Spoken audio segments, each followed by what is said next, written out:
Hi friends, అందరూ ఎలా ఉన్నారు? ఇవాళ మనం ఏం చేయబోతున్నామో మీరు ఆల్రెడీ గెస్ట్ చేసే ఉంటారు కదా. మనం ఎగ్లెస్ సింపుల్ ఫ్రెష్ ఆరెంజ్ జ్యూస్తోని వెజిటేరియన్స్ కూడా ఎంజాయ్ చేసే క్రిస్మస్ కేకు చేయబోతున్నాం. ఇప్పుడు దాని ప్రాసెస్ చూద్దాము.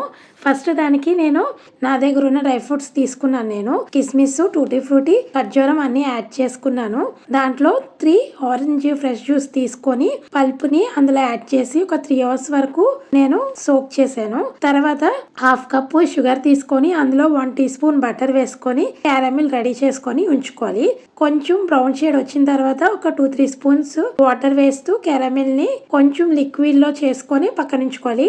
ఇప్పుడు ఒక 4 ఇలాచి, ఒక 5 లవంగం మొగ్గలు, 4 మిరియాలు, చిన్న సొంటి, నట్మగ్ కూడా చిన్నది పీస్ తీసుకోవాలి. అవన్నీ గ్రైండ్ చేసి పౌడర్ కొట్టి ఇలా రెడీగా ఉంచుకోవాలండి. తర్వాత ఒక 1/4 కప్పు పాలు తీసుకొని అందులోని మనం రెడీ చేసుకున్న క్యారమిల్ యాడ్ చేసుకొని 3 యాడ్ చేసి లిక్విడ్ ఫామ్ లో ఉన్నది ఫస్ట్ బీట్ చేసుకోవాలి మంచిగా. 1/2 కప్పు ఆయిల్ కూడా యాడ్ చేయాలి. ఇక్కడ ఘీ, బటర్ ఏదైనా యాడ్ చేయొచ్చు. నేను ఇక్కడ ఆయిల్ యాడ్ చేశాను.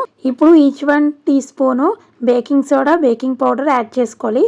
తర్వాత 1 full cup all purpose flour add చేసి 2 స్పూన్స్ కోకో పౌడర్ యాడ్ చేయాలి.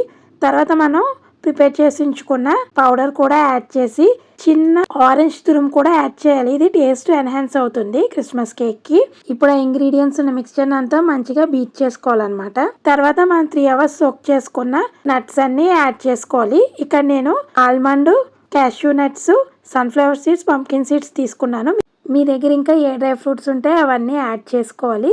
యాడ్ చేసుకొని బాగా కలుపుకున్న తర్వాత కేక్ ఎలా వచ్చిందో చూడబోయే ముందు మన ఛానల్ వెంటనే సబ్స్క్రైబ్ చేసుకోండి ఫ్రెండ్స్. లైక్ చేసి షేర్ చేయండి. అవన్నీ యాడ్ చేసుకొని కలిపిన తర్వాత బాగా బీట్ చేసుకొని మనం కేక్ ట్రేలో తీసుకోవాలి. కేక్ ట్రేలో తీసుకొని పైన గార్నిష్ చేసుకోవాలి నట్స్ తోని. ఇప్పుడు మనం ఒక ప్యాన్ లో సాల్ట్ గానీ శాండ్ గానీ వేసుకొని ప్రీ హీట్ చేసుకోవాలి. ఒక 15 మినిట్స్ ప్రీ హీట్ అయ్యి రెడీగా ఉన్న ప్యాన్ లోని మనం ప్రిపేర్ చేసుకున్న కేక్ మిక్స్చర్ ని పెట్టి హీట్ చేయాలి. చూసారా, 10 మినిట్స్ తర్వాత కేక్ కొంచెం పొంగింది. నాకు 15 మినిట్స్ పట్టింది కేక్ కరెక్ట్ గా ప్రిపేర్ అవ్వడానికి. 15 మినిట్స్ తర్వాత చూస్తే మన కేక్ రెడీ అయిపోయిందండి. చూసారు కదా, బటర్ పేపర్ నీట్గా వచ్చింది. కేక్ కూడా ఈవెన్గా కుక్ అయింది, అడుగును కూడా. ఇప్పుడు మనం కట్ చేసి చూద్దాము. చూసారు కదా, ఎంతో టేస్టీ అయిన క్రిస్మస్ కేక్ రెడీ అయిపోయిందండి. మీరు కూడా ట్రై చేసి ఎలా వచ్చిందో నాకు కామెంట్ చేసి చెప్పండి. ఓకే ఫ్రెండ్స్, మళ్ళీ మంచి వీడియోతో కలుద్దాం. ఇలాంటి మంచి మంచి రెసిపీస్ మిస్ అవ్వకుండా ఉండాలనుకుంటే మన ఛానల్ వెంటనే సబ్స్క్రైబ్ చేసుకోండి ఫ్రెండ్స్. Okay, bye friends.